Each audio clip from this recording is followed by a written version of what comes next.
আজমলক এবাৰ অপমান নে সকিয়নি আমি শিৱসাগৰত কেতিয়াও AIUDFক জিকিবলৈ নিদিওঁ যে আমি ইয়াত শিৱসাগৰত কেতিয়াও AIUDFক জিকিব নিদিওঁ ইয়াত আজমলক ৰাজনীতি কৰিবলৈ দিয়া নহ'ব এবাৰ আজমলক কাষত লৈ গৰজি উঠিল শৃংখল চলিহা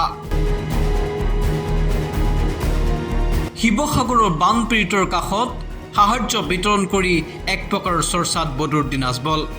শেহতীয়াকৈ শিৱসাগৰ ভ্ৰমণ কৰিবলৈ যোৱা আজমলে সাক্ষাৎ কৰিছিল শৃংখল চলিহাক শৃংখল চলিহাৰ বাসগৃহলৈ গৈছিল মৌলানা বদৰুদ্দিন আজমল আৰু তাৰ পাছতেই আজমলক লগত লৈ শৃংখলৰ সকিয়নি আমি শিৱসাগৰত কেতিয়াও AIUDFক জিকিবলৈ নিদিওঁ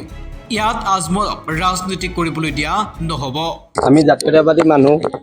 আজি মই আজমল চাহাবকো কৈছোঁ যে আমি ইয়াত শিৱসাগৰত কেতিয়াও AIUDFক জিকিব নিদিওঁ তেওঁ ৰাজনীতি কৰিবলৈ ইয়াত অহা নাই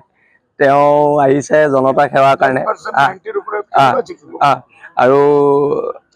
আমি সেইকাৰণে স্পষ্টকৈ কৈছোঁ মানে BJP কংগ্ৰেছৰ মানুহবিলাকে আমাক গালি পাৰি আছেতো আমি সেইকাৰণে কৈছোঁ যে আজমল চাহাবকো কৈছোঁ যে আমি ইয়াত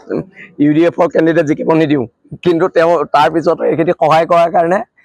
খুব ধন্যবাদ আৰু এতিয়া মানুহে মানুহৰ বাবে ভূপেন হাজৰিকাৰ গানে আগবাঢ়িব লাগিব